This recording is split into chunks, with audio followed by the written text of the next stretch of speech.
তাকদীর নিয়ে প্রিয় ভাইয়েরা বিচলিত হবেন না। আপনার তাকদীরে যা আছে আপনি পাবেন, যা নাই কোশ্চিনকালেও পাবেন না, ফুল স্টপ। আপনার তাকদীরে যা আছে আপনি পাবেন, না পেয়ে আপনি দুনিয়া থেকে যাবেন না, ফুল স্টপ। আর আপনার তাকদীরে যা নাই সারা দুনিয়ার মানুষ মিলে আপনাকে দিতে পারবেন না। এই চিন্তাটা আগে মাথার মধ্যে সেট করেন। এই দুনিয়ার জীবনে আপনার দুনিয়ার বাড়ি গাড়ি, টাকা পয়সা, রিজিক, ব্যবসা বাণিজ্য, স্ত্রী সন্তান, এগুলোকে নিয়ে এত বিচলিত হওয়ার কিছু নাই। আপনার আমার তাকদীরে যা লেখা হয়েছে এর একটা দানা আপনি বেশি খেয়ে পৃথিবী থেকে যাবেন না। আর আপনার আমার রিজিকে যা আছে তার এক চুল রেখে আপনি দুনিয়া থেকে যাবেন না। এটাই চূড়ান্ত সত্য কথা। আপনি ঘুষ খান আর সুদ খান আর দুর্নীতি করেন আর মানুষের সম্পদ আত্মসাৎই করেন না কেন, যতটুকু লেখা আছে আপনার তাকদীরে এর বেশি আপনি কিচ্ছু পাবেন না।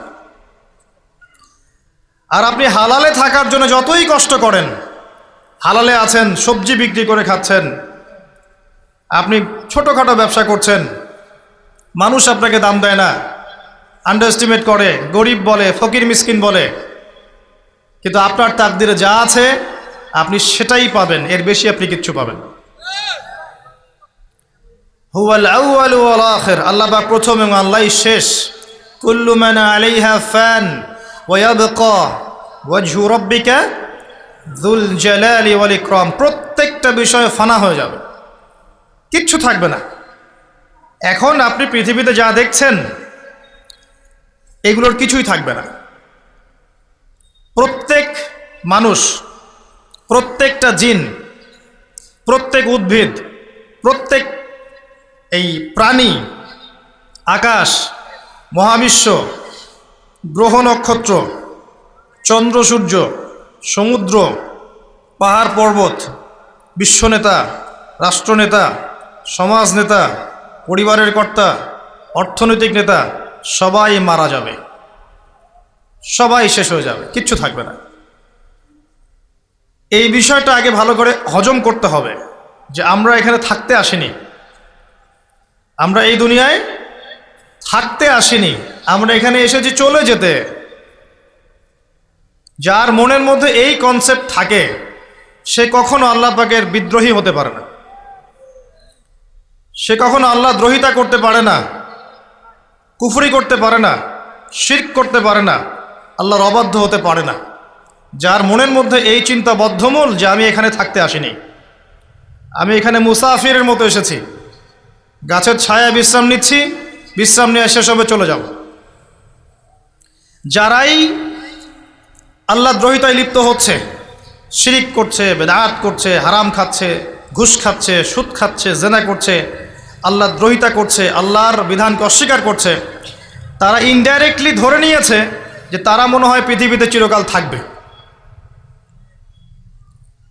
কারণ যদি কিয়ামতের মাঠের কথা তাদের স্মরণ থাকতো তারা কখনোই কাজগুলো করতে পারতো না, পারতো? এবার আসেন, আল্লাহ পাক কলম সৃষ্টি করে তাকদীর লিখেছেন, অতএব তাকদীর নিয়ে প্রিয় ভাইয়েরা বিচলিত হবেন না। আপনার তাকদীরে যা আছে আপনি পাবেন, যা নাই কোশ্চিনকালেও পাবেন না, ফুল স্টপ। আপনার তাকদীরে যা আছে আপনি পাবেন, না পেয়ে আপনি দুনিয়া থেকে যাবেন না, ফুল স্টপ। আর আপনার তাকদীরে যা নাই সারা দুনিয়ার মানুষ মিলে আপনাকে দিতে পারবেন না। এই চিন্তাটা আগে মাথার মধ্যে সেট করেন। এই চিন্তা যার মধ্যে ইনস্টল করা আছে সে আত্মহত্যা করে না কখনো, সে হতাশ হয় না কখনো, সে ভয় পায় না, আল্লাহর পথে চলতে গিয়ে পিছু পা হয় না, সে জালেমের সামনে মাথা নত করে না। যার মাথায় এই চিন্তা আছে যে আল্লাহ যা লিখেছেন এটা হবে, যা লিখেন নাই সারা দুনিয়ার মানুষ মিলে সেটা হবে না, সিম্পল। এর মধ্যে আল্লাহ পাক পরীক্ষায় ফেলবেন, ওই বিষয়টা ডিফারেন্ট। আমি অবশ্যই তোমাদেরকে পরীক্ষা করব ভয় দিয়ে, ক্ষুধা দিয়ে, সন্তানের কি ইন্তেকাল দিয়ে, ফসলের ক্ষতি দিয়ে, সম্পদের ক্ষতি দিয়ে আমি পরীক্ষা করব। কিন্তু যারা সবর করবে এবং যারা এই কনসেপ্ট রাখবে ইন্না লিল্লাহি ওয়া ইন্না ইলাইহি রাজিউন, এদেরকে আল্লাহ পাক প্রশংসা করেছেন, ইনশাআল্লাহ এরা সফল হবে। আল্লাহ পাক তাকদির লিখে ফেলেছেন, তাকদির নিয়ে টেনশন করবেন না, রিজিক নিয়ে টেনশন করবেন না। এখনকার যুব সমাজের সবচেয়ে বড় টেনশন রিজিক। একটা জব, একটা ভালো জব, একটা ভালো ব্যবসা, সে সিকিউরড লাইফ চাচ্ছে। রিজিক নিয়ে চিন্তা করবেন না। আপনার কাছে যে রিজিক আছে এটা আপনার কাছে আসবেই ইনশাআল্লাহ। হয়তো সময় লাগছে কিন্তু আপনার কাছে আসবে ইনশাআল্লাহ তাআলা। আপনি হালালের উপর থাকবেন, ন্যায়ের উপর থাকবেন। আপনি অন্যায় পথে রিজিক সার্চ করবেন না। আপনার তাকদিরে যে রিজিক আছে আপনার কাছে আসবে ইনশাআল্লাহ। এবার আসেন, আল্লাহ পাক এরপরে সৃষ্টি করেছেন মহাবিশ্ব। এই পুরো মহাবিশ্ব তাকদির লিখার পরে মহাবিশ্ব কয় দিনে? ফি সিত্তাতি আইয়াম, 6 দিনে। মাত্র 6 দিনে আল্লাহ পাক পুরো মহাবিশ্ব সৃষ্টি করেছেন।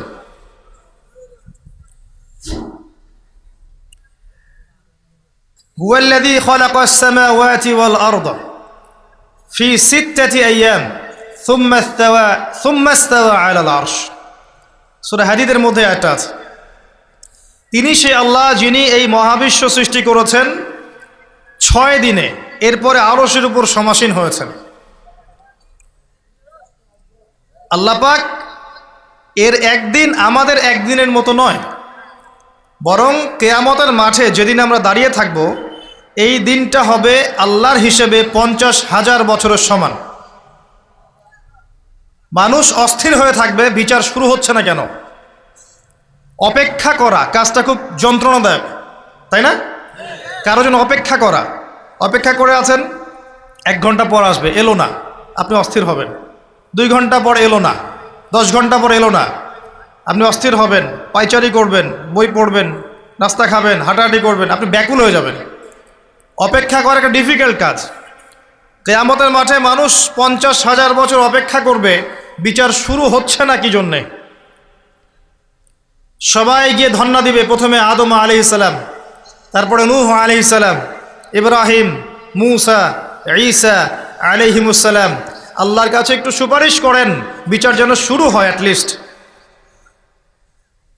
কেউ কিচ্ছু করতে পারবে না, কারণ সবাই বলবে ইয়া নাফসি, ইয়া নাফসি। দূর থেকে একজনের আওয়াজ আসবে, যিনি ইয়া নাফসি বলছেন না, যিনি বলছেন ইয়া উম্মতি, ইয়া উম্মতি।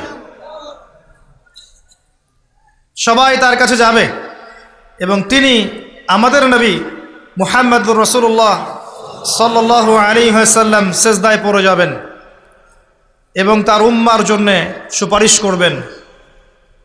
উম্মার কবিরা গুনাহগার ব্যক্তিদেরকে সুপারিশ করে তিনি জান্নাতে নিয়ে যাবেন ইনশাআল্লাহ। আল্লাহ তাকে ওয়াদা করেছেন, হে নবী, তোমার উম্মতের কোনো ব্যক্তি যদি শিরিক না করে আমার সামনে উপস্থিত হয় আমি তাকে মাফ করে দেব ইনশাআল্লাহ।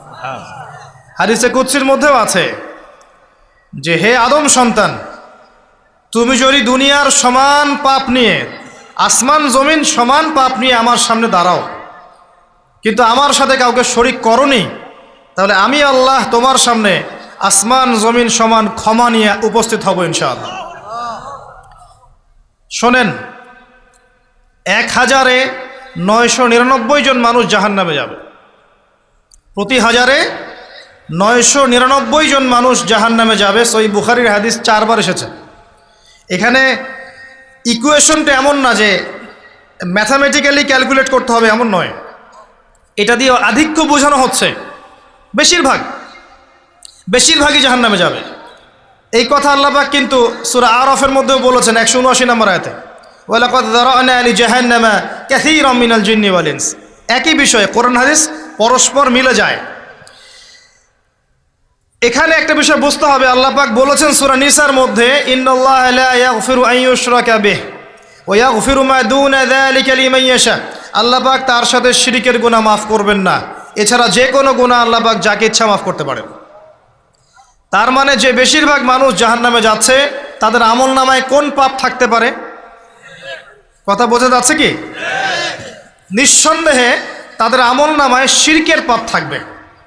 এটা বুঝতে আপনাকে পিএইচডি করার দরকার নাই। আল্লাহ পাক শিরক ব্যতীত যে কোনো পাপ যাকে ইচ্ছা মাফ করতে পারেন। তার মানে তারা জাহান্নামে যাচ্ছে বিকজ অফ শিরক। আমাদের মুসলিমরা এখন শিরক বোঝে না, অমুসলিমরা তো শিরক করেই। যেমন কেউ বলছে ওয়াকালাতিল ইয়াহুদ উযাইরুন ইবনুল্লাহ, ইহুদিরা বলছে উযাইর আল্লাহর সন্তান, নাউযুবিল্লাহ, শিরক। অথচ ওরাই এখন বিশ্বকে রুল করছে, তাই না? ওয়াকালাতিন নাসারা আল মাসীহ ইবনুল্লাহ, নাসারা বলছে যে ঈসা ইবনে মারইয়াম আল্লাহর সন্তান, তাই না? অথচ ওই সভ্যতাই এখন বিশ্বকে রুল করছে। যালিকা কাউলুহুম বিআফওয়াহিহিম, এটা ওদের মুখের কথা, এটা জাস্ট মুখের কথা। আবার অনেক সময় দেখা যায় যে আল্লাহকে বাদ দিয়ে আমরা মাধ্যম পূজাও করছি। অমুসলিমরা তো শিরক করছেই, যারা মুসলিম তারা দেখবেন আল্লাহকে বাদ দিয়ে মাধ্যম পূজা শুরু করেছে। মাজারের পূজা করছে, কবরের পূজা করছে, মৃত ব্যক্তির ওসিলায় পার পাওয়ার চেষ্টা করছে। মুসলিম থেকে দেখবেন তাকদীরকে অস্বীকার করছে, আল্লাহর হালালকে হারাম করছে, আল্লাহর হারামকে হালাল করছে। মুসলিম থেকে দেখবেন যে হাতে একটা আংটি পড়েছে, ভাই কী জন্য পড়েছেন? এই রোগ ভালো হবে আমার। গলায় একটা বালা ঝুলিয়েছে, কোমরে একটা মাদুলি, ভাই এগুলো কেন? যে এগুলোতে রোগ ভালো হবে। মুসলিমদের কথা বলছি, অমুসলিমদের কথা বাদ দেন। যারা বলছে আল্লাহর সন্তান আছে ওদের কথা তো বলার দরকার নেই আমাদের, কারণ এগুলো স্পষ্ট শিরক। তবে এতটুকু বলি যে 25শে ডিসেম্বরে যারা বলেছে মেরি ক্রিসমাস, বলেছে না? 25শে ডিসেম্বর যারা বলেছে মেরি ক্রিসমাস মুসলিমদের মধ্যে, এরা স্বীকার করে নিয়েছে যে ওই দিন আল্লাহ রাব্বুল আলামিন ঈসা আলাইহিস সালামকে জন্ম দিয়েছেন। নাউযুবিল্লাহ, নাউযুবিল্লাহ মিন যালিক। আর এটা এত বড় একটা কথা, এই কথা যদি আসমান জমিন আর পাহাড় শুনে রিয়্যাক্ট করতে পারতো, থরথর করে কেঁপে ভেঙে যেত এরা। সূরা মারিয়ামের শেষের দিকে পড়ে দেখেন, ওয়াকালু ইত্তাখাযার রাহমানু ওয়ালাদা লাকাদ জি'তুম শাইআন ইদ্দা তাকাদু আস-সামাওয়াতু ওয়াল আরদু ইয়াতাফাত্তারনা মিনহু ওয়া তানশাক্কুল আরদু ওয়া তাখিরুল জিবালু হাদ্দা। পড়েন অর্থটা। আসমান জমিন পাহাড় যদি এই কথা শুনে রিয়্যাক্ট করতে পারতো, এরা চৌচির হয়ে যেত। এত বড় একটা কথা বলেছো তোমরা যে ঈসা আলাইহিস সালামকে আল্লাহ পাক জন্ম দিয়েছেন, নাউযুবিল্লাহ। তো এরা তো শিরক করছেই। মুসলিমরাও দেখবেন এই যেগুলো বললাম, আল্লাহকে বাদ দিয়ে অন্যের কাছে দোয়া করছে, আল্লাহকে বাদ দিয়ে অন্যকে সেজদা করছে, আল্লাহকে বাদ দিয়ে অন্যের কাছে নজর মানত করছে, আল্লাহকে বাদ দিয়ে অন্যের জন্য জবাই করছে, আল্লাহর তাকদীরকে অস্বীকার করছে, আল্লাহর হালালকে হারাম করে নিচ্ছে, আল্লাহর হারামকে হালাল করে নিচ্ছে। দেখবেন মুসলিমরা করছে। এবার মুসলিম জেনারেশন, এমন একটা প্রজন্ম বের হয়েছে এখন, ইয়াং জেনারেশনের, তারা বলছে যে এই মহাবিশ্ব বিগ ব্যাং থেকে সৃষ্টি হয়েছে, আল্লাহ বলতে কিছু নাই। আপনি বোঝেন কি কারণে প্রতি হাজারে 999 পিপল জাহান্নামে কেন যাবে? কারণটা কি? শিরক। আর এই শিরকটা হচ্ছে আপনার চিন্তায়, আপনার কথায় এবং আপনার কাজে। চিন্তার মধ্যে শিরক। যেমন একজন ব্যক্তি চিন্তা করে আকীদা যে আল্লাহ ছাড়া অমুকও সন্তান দিতে পারে, এরকম আকীদা নাই মুসলিমদের? আছে। একজন বলছে আল্লাহ কল্যাণের মালিক আর শয়তান হচ্ছে অকল্যাণের মালিক। কথাটা শুনতে খুব ভালো লাগে না? অকল্যাণ হয়তো আল্লাহর পক্ষ থেকে আসে না, আল্লাহ পবিত্র, অকল্যাণ শয়তানের পক্ষ থেকে আসবে। ব্যাপারটা কি এমন? ভালো মন্দ, কল্যাণ অকল্যাণ, দুঃখ কষ্ট সুখ সবকিছু কার পক্ষ থেকে আসে? এমন নয় যে ভালোগুলো আল্লাহ দেন, অকল্যাণগুলো শয়তান দেয়, নাউযুবিল্লাহ। এরকম আকীদা আছে মানুষ। কিছু মানুষ বলছে তাকদীর বলতে কিচ্ছু নাই, মানুষ নিজেই তার কর্মের নিয়ন্ত্রণ, শিরক। কিছু মানুষ বলছে যে ভাগ্যই সব, মানুষের কাজের কোনো স্বাধীনতা নাই। মানে ভাগ্যই সব, আমার কাজের কোনো স্বাধীনতা নাই, আমি কলের পুতুল। চুরি করেছো কেন? আল্লাহ তাকদীরে লিখেছে তাই। সুদ খাও কেন? ঘুষ খাও কেন? রিলিফের মাল মেরে খাও কেন? আল্লাহ তাকদীরে লিখেছে তাই। এরকমও কিছু মানুষ আছে। প্রত্যেক পদে পদে আপনি শিরক পাবেন। আপনি আল্লাহকে ছাড়া সেজদা দেখতে পারবেন, আল্লাহকে ছাড়া মানুষ নজর করছে, মানত করছে, কসম করছে, কোরবানি করছে, সেজদা করছে, দোয়া করছে এবং ওসিলা পূজা করছে যে আল্লাহ বাদ দিয়ে অমুকে আমাকে পরকালে পার করিয়ে দিবে। নাউযুবিল্লাহ বলছেন ঠিকই, কিন্তু আমাদের দেশের বহু মানুষের আকীদা এমন যে আমাকে পরকালে পার করায় দেওয়ার লোক আছে, সমস্যা নাই। শোনেন, পরকালের প্রতিটা সুপারিশ আল্লাহর এখতিয়ারে। একজন শহীদ, আল্লাহর পথের শহীদ, তিনি কিন্তু সুপারিশ করবেন, কিন্তু তিনি নিজের ক্ষমতায় করবেন না আল্লাহর ক্ষমতায় করবেন? আলেম, হাফেজ, আল্লাহর পথের যারা মুজাদ্দিদ ছিলেন, আল্লাহওয়ালা আউলিয়া মানুষ, নবীগণ, সিদ্দিকগণ, সুহাদা, সুপারিশ করবেন নিজেদের ক্ষমতায় না আল্লাহর ক্ষমতায়? আকীদা স্পষ্ট না থাকলে তখন আমল করতে গিয়ে শিরক হয়ে যাবে। আর শিরক হলেই কি হবে? ওই যে বললাম, প্রতি হাজারে 999 জন মানুষ জাহান্নামে যাবে।